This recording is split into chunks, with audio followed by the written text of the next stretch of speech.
आमचंही तसंच झालं. 10वी झाली, थोडा वेळ झाला पण मुद्दाम 1-2 मिनिटं किस्सा सांगतो. 10वी पास झालो कसा तरी, 46% जास्त नाही. आणि माझी आई आणि वडील दोघं वाद घालत होते संध्याकाळी. आई म्हणत होती की मुन्नाला कॉमर्सला घालूया आणि वडील म्हणत होते की मुन्नाला आर्ट्सला घालूया. आम्हाला काय आमचा से नव्हता, ते म्हणतील ते ऐकायचं. आर्ट्स जायचं का कॉमर्स जायचं, सायन्स विषय नाही, मी आधीच सांगितलं तुम्हाला.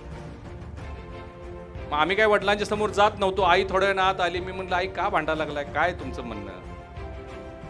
तर मी म्हणले कॉमर्स तुला घे म्हणाला. म्हणजे का कॉमर्स का घे म्हणते? म्हणजे आम्हाला तेही माहीत नव्हतं की कॉमर्स का असतंय, काय असतंय.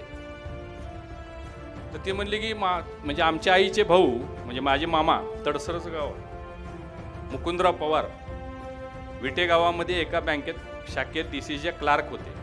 तिथं रिटायर झाल्यानंतर मॅनेजर होते. तुम्हाला माहिती आहे सर, ते तडसरचे.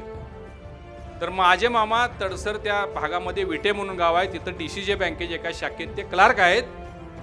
तू बी क्लार्क हो, तुला कुठंतरी क्लार्कची नोकरी मिळेल, कॉमर्स घे अशी आमची आई म्हणत होती. कुठंतरी क्लार्कची नोकरी मिळेल. म्हटलं ठीक आहे. दादा का म्हणा लागलेत आर्ट्स घे, त्यांचं वेगळंच. म्हणजे ते आर्ट्स घेतलं की कॉलेजला नाही गेलं तर चालते. म्हणजे तुम्ही कुस्ती करू शकताय, तालमीत जाऊ शकताय, वर्षातनं एकदा परीक्षा द्यायला गेलं तरी चालतं. हे आमची अवस्था.